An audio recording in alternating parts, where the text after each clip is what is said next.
dy mënyrë dhe kjo dasmë për këtë diel Alban? Po pëlqen kështu si ka filluar e gjitha. Po pëlqen është masë shumë në fakt. Nga plisat e burrave, nga muzika gjithashtu e kuptoj që jemi në Kosovë, por se në cilën ka hyrë nuk po e marrë shumë mirë. Atëherë, është një vend i cili gjendet midis Shqipërisë, Kosovës dhe Maqedonisë. Është një trekëndësh. Është në malet e Sharrit. Është një vend i cili ka, le të themi, me gjithë këtë modernitetin, duket se ky modernitet nuk e ka prekur as pak traditën. Elementet kryesore të dasmës, të kësaj dasme janë pikërisht defet, janë tupanat ose daullet, siç i themi ne, natyrisht edhe cyrlet. Këto janë elementët me cilët këndojnë dhe natyrisht vajzat bukuroshe të cilat këndojnë gjatë gjithë kohës, burrat hedhin valle. Këto janë karakteristikat e kësaj dasme. Dhe është, le të themi, një vend i cili ka një klimë të jashtëzakonshme, por është i njohur gjithashtu edhe për blegtorinë dhe për ushqimet e tija bio. Kështu që ja vlen Xhemi, jo të vesh të martohesh atje, e humbe këtë rast. Po ja vlen të shkosh atje dhe të kalosh një fundjavë ose një javë shumë bukur. Jemi në Opoj. Jemi në Opoj. Shumë kurioze për të mësuar më tepër kësaj dasme, traditave dasmës opojane. Alban, po kush do të jetë sot udhërrëfyesi jon? Kush do ta tregojë më tepër këtë dasmë? Gjithmonë ne kemi një udhërrëfyes që le të themi na rrëfen të gjithë momentet, sepse edhe kjo dasëm është e ndërtuar si të gjitha dasmat shqiptare në përgjithësi që janë të ndërtuara me akte. Si një lloj drame dhe ka rregulla rigoroze. Dhe për të na shpjeguar këto është zoti Nexhat Shaipi, antari kryesisë së shoqërisë Bresana Opoj. Mirë se erdhe zoti Nexhat. Përshëndetje, mirë se vjen zoti Nexhat. Si fillon në fakt dasma e Opojës? Dasma e Opojës fillimisht për njoftim ka 3 akte. Në momentin e hapjes së dasmës, që e thomi ne dita e parë, dita e dytë që vazhdon me ritmet dhe ceremoninë e martesës dhe dita e tretë e cila përmbyllet me daljen e dhënave dhe nusës. Dhe në këtë rast përmbyllet komplet ceremonia e dasmës së Opojës. Në fakt ritualet e cilës ditë kemi filluar të shohim tani? Fillimisht ritualet e ditës parë, përgatitja për fazën e fillimit të dasmës së Opojës. Që është e premte apo jo? E premte, po. Çfarë ndodh tani? Çfarë do bëj vaki këtu? Çfarë do të shikojmë? Në fillim do të shikojmë hapjen e konakut nga pronari i cili hap dasmën, nga i zoti i shtëpisë, i cili hap dasmën dhe i fton gjithë burrat e fisit për fillimin e kësaj dasme. Dhe në këtë moment nga i zoti i shtëpisë kalon të pjesa tjetër, detyrat dhe obligimet të cilat i përmban dasmës sipas rregullave të dasmës së Opojës. Pra le ta themi këtu është oda e burra, ku mblidhen natyrisht fisi ngushtë, fisi më i madh, po vijnë dhe burra që janë kërshi dhe ndajnë detyrat me njëri tjetrin. Ndajnë detyrat e punës. Çfarë detyrash ka? Cilat janë ato më? Fillimisht i zoti i shtëpisë me rastin e tubimit të burrave në odën e pritjes, në odën e burrave bën fillimin e punëve të dasmës dhe këtë rast zgjidhet drejtuesi ose udhëheqësi i dasmës. Kush si quhet ky drejtuesi i dasmës? Udhëheqësi i dasmës ose komandanti i dasmës. Komandanti i dasmës. Komandanti i dasmës pastaj barë të gjitha obligimet në resorët tjerë të cilat zgjidhen në këtë moment. Zgjidhet çaushi i dasmës, kafexhia ne e thomi në traditën e zonës dhe flamurtari. Po flamurtari kush është? Çaushi një çfarë detyre ka? Pas zgjedhjes së komandantit të dasmës, çaushi merr të gjitha obligimet mbi përgatitjen e gjërave të nevojshme të cilat nevojitet dasmës së Opojës. Është ai që i thon sot, le ta themi supervizori, ai që e kontrollon dasmën. Po që e kontrollon gjitha proceset e dasmës. Dhe flamurtari? Flamurtari ka për detyrë me fillon dasma me flamurin kombëtar, ai ka detyrë ta mbajë dhe ta mbrojë flamurin kombëtar gjatë gjithë këtij procesi. Po mirë, ju bëni dasmë apo bëni luftë? Tradita e maleve ka i çik dhe simbolikën e dasmës, po nikosisht përgatitet edhe për të papritur edhe për lufta.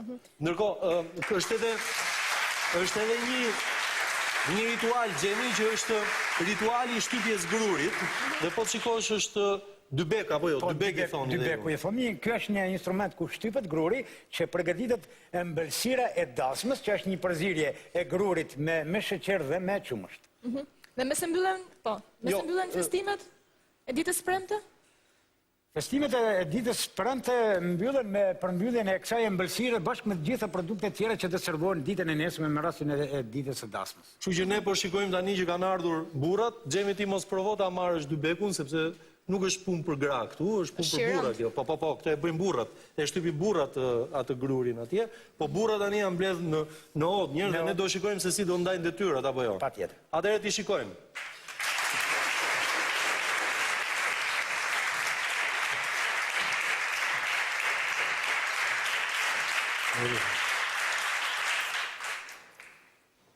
A i keni pi kafat gjithë? Po zoti tash breshet më. Qovë më lidhe i bedin. Ju veç për e dini, nesër fillon darsma për e martoj djalin. Unë mos kom shka foli, rëndët ju takojnë dhe punët kret juve, kojshive. Saktonin ju thesh darsmës, një qaush, një kafe gji. O Agja Kadri, O ja, unë jam i mendimit me këta shokët e tjerë, detyrën e udhëheqësit darsmës do t'ja besojmë Ylberit. o i mirë është. Qa ushtë të talom Qemalin, Hala ma mirë. baraktar Beharin, konakën të Gjelalin.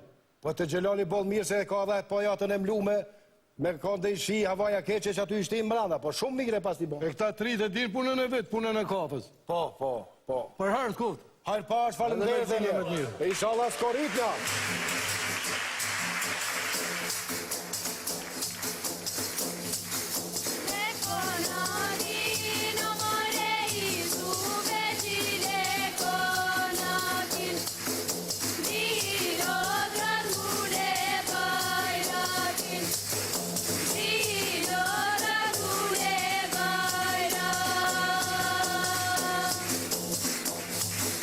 Via, via, e regala di Rio, via.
Kemi pa pra ditën e premte të dasmës, apo jo? Vetëm se mboni përshtypje i gjo. Këtu jemi 1000 metra mbi nivelin e detit. Jemi malsi, apo jo? Malsi, po. Po këtu që ka për të bërë dasmën për ju gratë? Se? Po se gratë këtu knojnë, burrat merren me punët e gatimit e çaja janë këto gjonet e tjera. Karakteristike burrat merren me gjithë ato. Burrat e bëjnë gjithë dasmën. Gjithë dasmën e bëjnë burrat. Mirë, ka përfunduar në këtë mënyrë dasmën e zhvilluar ditën e premte. Jemi kurioze tani të dimë se çfarë ndodh të shtunave. Të shtunën fillimisht gjitha i aktivitet që zhvilluar ditën e premte, përgatitja e ushqimit me gjitha elementet përcjellëse vazhdon ditën e shtunë. Fillimisht ditën e shtunë pas dërgimit ftesave nga dita e premte, ditën e shtunë fillojnë të vinë të gjithë mysafirët. Duke filluar nga linja e parë, do të thënë nga afërsia e gjakut, fillimisht këtë hapin dajet me ardhin e tyre bashkë me peshqeshin që e adresojnë në adresë të dhëndrit, në adresë të nipit të tyre që martohet. Bakshishin i thonë. Bakshishi. Ne në zonën opojse e thrasim bakshishi. Po më tej pastaj? Pas këtyre shtrohet dreka për pritjen e mysafirave për gjitha nivelet. Pra vin daja, shtrohet sofra. Shtrohet sofra, hahet ushqimi dhe ata fillojnë vallet tradicionale të zhvillojnë vallet e zonës së opojës, që si rajon ka specifikat e veta dhe ka 11 valle autentike vetëm të rajonit të opojës. Mirë, për ato valle do flasim pak më vonë se edhe ajo është shumë interesante, po shohim njërë daja të artë tani. Shohim bakshishin, edhe pastaj do shikojmë dhe bakshishin që ka sjell daja. Patjetër.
Ja pra dajat kanë ardhur, janë ullur në sofër, po ushqen, pasi do t'ikin pastaj për të marrë do nisen kryshit për të marrë nusen, apo jo. Por ndërkohë unë kam dëgjuar për rreth 11 valle që ka Opoja që janë vetëm aty dhe janë tradicionale të asaj zone dhe nuk gjenden asnjë zonë tjetër, apo jo. Opoja ka 11 valle autentike vetëm të rajonit të Opojës, të cilat kanë një trashëgimi shumë të lartë dhe këto valle kanë simbolikën dhe karakteret valleve që janë zhvilluar karaktere luftarake, të cilat si simbolik njëkohësisht kanë shërbyer edhe si vallet e qarkut të hapur dhe të mbyllur për të shërbyer në shërbim edhe të mbrojtjes në momente të caktuara nëse kanë pas nevojë. Janë valle burrash. Janë valle burrash. Burrat nuk këndojnë në këtë dasëm, këndojnë vetëm gratë. Burrat vallëzojnë gjithkohës. Ndërkohë ne do të shikojmë 3 prej atyre valleve. 3 prej tyre. Se 11 do të ishte një spektakël më vete. Po 3 prej atyre do t'i shikojmë sot, apo jo? Po. Cilat janë ato? Janë Kolloqoja, është vallja 6 dhe vallja e 7 dhe vallja e Pelivanave, që është karakteristike e zonës, e cila ka karakterin e garimit të lirë, dhe simbolizon një parafrim të njerëzve, jo mendoj procedurë tjetër, mirë për të ka karakterin e madhështisë së dasmës, të personit i cili martohet në këtë rast. Janë burra të cilët ndeshen me njëri tjetër, dy luftojnë, po e gjitha kjo në formën e një vallës. Dhe ndërkohë ka dhe një sport tjetër që bëhet në ditë dasmash, apo jo, që është gara me kuaj. Është gara me kuaj, një garë ekskluzivisht e zhvilluar në territorin e Opojës, pasi që si zonë me çmerret me blegtori dhe është marrë edhe me ruajtjen e atëve ose kuajve të vrapit. Dhe ka një çmim për atë që fiton garën e kuajve? Ka një çmim patjetër. Ka një çmim patjetër. Garusin e parë ka një çmim. Zakonisht është sipas traditës për Pelivanin dhe garusin e parë të kuajve është ndar dashi, si shpërbimi i parë, si shpërbimi i zonës. Është dashi që jepet atyre. Atëherë do e shikojmë, shumë interesante është e gjitha kjo, apo jo?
Ndërkohë ashtu si timbri muzikor, këngët, vallet apo edhe lojrat, Opoja ka edhe kostume tradicionale vërtet të veçanta. E për të na folur më tepër për karakteristikat e këtyre veshjeve, me ne në studio është zoti Fejsal Shaqiri, drejtuesi i ansamblit Bresana Opoj. Përshëndetje, mirë se vjen zoti Shaqiri. Mirë, ne kemi të ekspozuara disa veshje, karakteristike tradicionale të Këtu është një veshje e Opojës. vajzave, duket kështu shamia sarit me theke, pastaj është jeleku, këmisha, bofqa dhe dimit e kuqe. Këto karakterizohet se këto vajzat e veshin para martese. Pra kjo është një lloj veshje që e veshin vajzat e reja. Te karakterizon edhe viza, ngjyrat. Po ngjyrat, nëse janë ngjyrat pak më të hapura, atër më të qelera e veshin vajzat më të reja, kurse nëse është pak më mbyllur mund ta veshin edhe gratë. Gratë më në moshë. Mirë, kemi tjetër të ekspozuar një tjetër kostum. Kostum tjetër është edhe veshja e nuseve, që këtu është për shembull mintani edhe që është i përpunuar edhe me dorë, disa ojna që janë të punuar me dorë. Këtu kemi mishën e përëngjykët edhe dimin të bardha që karakterizojnë veshjen e nusës. Sa vjeçar është ky? Po mund të jetë diku 70 vjeçar. 78 vjeçar, është origjinal, patjetër. Ndërkohë kemi një veshje burrit. Po, kemi veshje e burrit. Këtu për shembull është veshje që zakonisht e veshin pleshtë, është plisi, koparania, këmisha, është pastaj shoka edhe tirçit e zi. Ndërkohë çfarë ka të varur në qafë? Këtu ka një orë të vjetër që është diku 120 vjeçare. 120 vjeçare. Pastaj kemi çorapët edhe kemi opingat. Opingat. Tjetër veshje është veshje e çobanit, të cilën zakonisht e kanë veshur ose e veshin çobanit në bjeshtë duke ruajtur delët. Me sa është e ëndër kjo lloj veshje? Është me zhgumë, prej zhguri. Edhe zakonisht ato veshin gjatë kohës kur është me shi. Kur është me shi. Sepse kur është më ftohtë ka veshje tjera më të rënda. Veshje tjetër për shembull është ajo në mes atje, është gzofi që është veshje tjetër. Ajo zakonisht veshet kur është pak më ftohtë. Është më ftohtë. Ndërkohë kemi edhe një tjetër veshje vajzash. Po, tjetër veshje është kjo pasi të martohen vajzat, ato zakonisht e veshin, po për dallim nga veshja e mëparshme është se kjo ka dimi lauraq. Këto lauraqet dallojnë për shkak të shumë ngjyshit që e kolorizon. Këte veshin gra pak më të mëdha në moshë, meqense se ka karakteristikë dhe ngjyrën më të errët. Janë edhe nallën atë? Po, kemi nallët edhe çorapët e bën prej dore. Pastaj kemi edhe jelekun, është jelek nahut, edhe ajo është i bërë prej gajtane. Edhe kjo veshje besoj sa vjeçare është? Edhe kjo veshje mund të jetë 70 vjeçare. 70 vjeçare. Ndërkohë jetim një sy edhe veshjeve që kemi përballë? Atje përballë kemi një veshje me tirçit e bardhë, për shembull plisi që është xhamadani, është shoka, tirçit e bardhë që karakterizojnë një veshje të pak më të re, do të djemve më të ri. Për gzofim thamë që është karakteristik për çobanit kur është ftohtë, edhe kemi një veshje tradicionale të vajzave, ato vishen gjatë festave të ndryshme. Ndërkohë zoti Fejsal më bëri përshtypje meshkujt këtu që kemi sot në studio kanë të lidhura te këmbët e kyçet, kanë calitar, po i quaj unë të paktën. Ato quhen toja, janë të përbëra prej leshi, dhe zakonisht ato i vënë, por mos mi ura, më herët i kanë përdorur disa, ne kemi quajtur rogzina, para opingave, do të thotë merr sa kanë qenë të vjetra ato, s'kan mundur të mbajt përveç atyre tojave që i kanë lidhur janë të domosdoshme për kohë. Janë të domosdoshme për to. Mirë, falenderojmë zotin Fejsal Shaqiri për shpjegimet që na dha për veshjet tradicionale të Opojës. Ndërkohë të rikthehemi dasmës. Vajzat në shtëpinë e Vëndrit po presin krushit, duke shtruar tavolinën, duke shtruar sofrën, e teksa këndojnë, le t'i shohim. Kadalos, kadalos, edhe hani bu, kadalos, kadalos, hani mori shoqja e vidvanagos, hani mori shoqja e vidvana. Sofra me drasa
I pas kom pas parat halal, nusja si lull ka dal, t'ja jap një sheqer.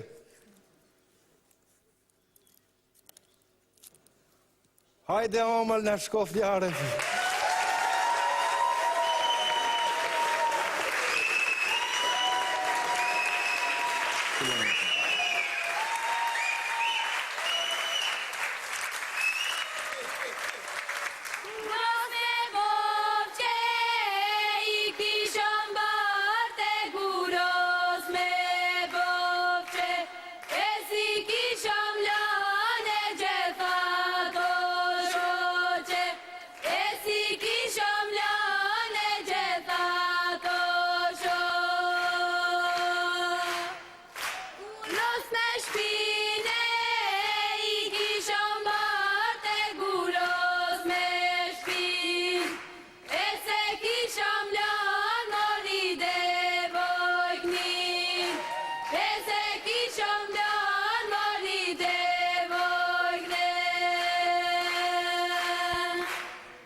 Ja pra, nusja erdhi tek shtëpia.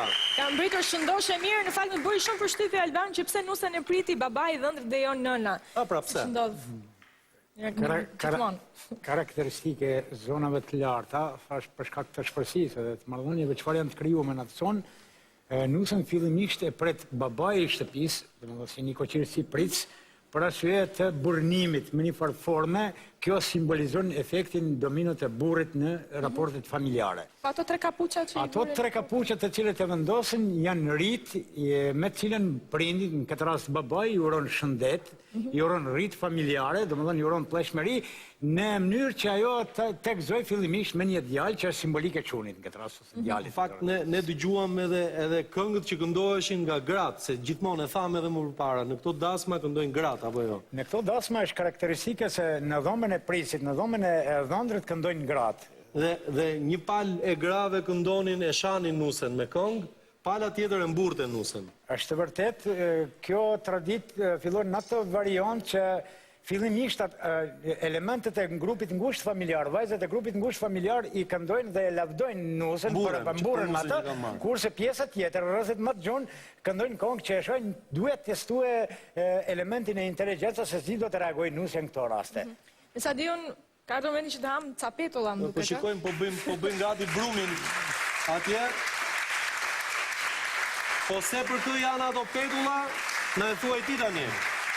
Fillimisht në mbyllën me aktin e mritjes së nusës tek dhëndri, vazhdon akti i tretë i dasmës, që është akti i daljes së dhëndrit dhe nusës në ditën e tretë. Në këtë rast, zoja e shtëpisë, në këtë rast nëna, përgatit petullat për dhëndrin, dhe fillimisht ka ca rite, në këto rite të para... Petullat përgatitën për dhëndrin. Për dhëndrin dhe nusën. Po ne dhëndrin s'po e shojmë të vi akoma, ka turp dhëndri më ardhe?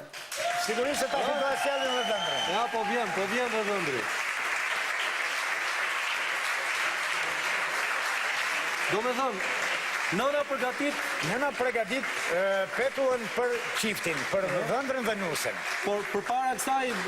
Për para kësaj është një rit i cili në trevën tonë është kultivuar, është riti i shërbetit, është një përzierje e ujit me sheqer që simbolizon ëmbëlsinë e jetës që çiftit bashkëshortor t'i shkojë mbar. E pas kësaj duhet më Pas kësaj duhet të testohet forca e çiftit. Ushqimi i petullës teston forcën e çiftit, në këtë rast do ta tërheqin njëri dhe tjetri, ai që merr pjesën më të madhe sigurisht do ta ketë forcën e rezistencës më të madhe njëri. A i mori dhëndri me nusën petullat? I mori? Po pse? Apo i merë? Se du me pa kush është më i forti.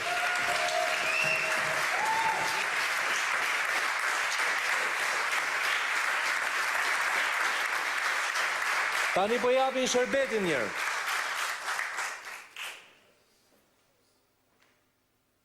Dy. Tre. Të dy edhe dhëndri dhe nusja turpshëm janë me sy të ullur. Nusja! Hajde, Nusa, hajde! Nusja mori pjesën më të madhe. Do ta ketë simbas simbolikës do ta ketë fatin më të madh mirë. Do ta ketë fatin më të madh, po do ketë edhe fëmijë shumë Do ketë pëshmëri.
fundin e dasmës së Opojës. Falenderojmë komunën e Sharrit. Falenderojmë gjithashtu ansamblin Bersana Opoj, drejtuesin e saj, zotin Fesal Shaqiri, gjithashtu zotin Nexhat Shahipis, edhe një falënderim i veçantë shkon për të gjithë bashkëdhetarët jashtë, të cilët kanë ndihmuar këtë ansambël. Faleminderit. Trashëgohet çifti, ju lumshin këmbët, ju lumshin duart, ju lum goja, publicitet, lajme, pas pak jemi këtu, Gjemi, Kinema Quiz, pas pak.